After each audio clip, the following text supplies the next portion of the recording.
উফ! এই দৃশ্যটার কথা যে আমি কি বলবো? এইটা আঁকানোর সময় as always আমি আমার পেন্সিলটা খুঁজে পাইনি। আমি যে এক্সট্রা কোনো পেন দিয়ে করব আমি সেটাও পাইনি। তবে জেল পেন দিয়ে এটা আঁকাইছি। যাই হোক, আঁকাইছি। রং করাটাও আমার একটুও ভালো হয়নি। তোমরা দেখলেই বুঝবা যে আমি এটা কি বাচ্চাদের মতো করছি। তো এটা আমি রং করেছি ওয়াটার কালার কেক দিয়ে। ফার্স্ট একটু হলেও ভালো লাগছিল। কিন্তু লাস্টের দিকে আমি আমার ঘরের দরজাটা কি করে ফেলছি। কেমন যেন লাগছিল আমার কাছে। তো এখানটায় আমি হচ্ছে বাহিরের উঠানটা রং করছিলাম। আচ্ছা, তোমরা গ্রামের ভাষায় কি বলো বাহিরের উঠানকে?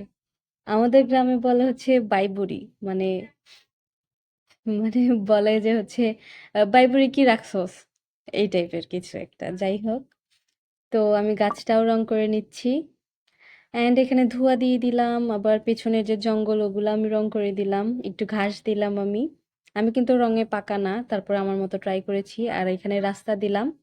দেন এখানে হচ্ছে জানালার দরজার পালা চলে এসছে। জানালাটাও কোনো রকম হয়েছে, দরজাটা যে আমি কি দিলাম। দেখো এখানে লাইনগুলা বাঁকা গেছে, এটা এটা একটা দরজা হলো? দরজার ডিজাইন হলো এটা? যাই হোক, কেমন লাগলো অবশ্যই জানাবা।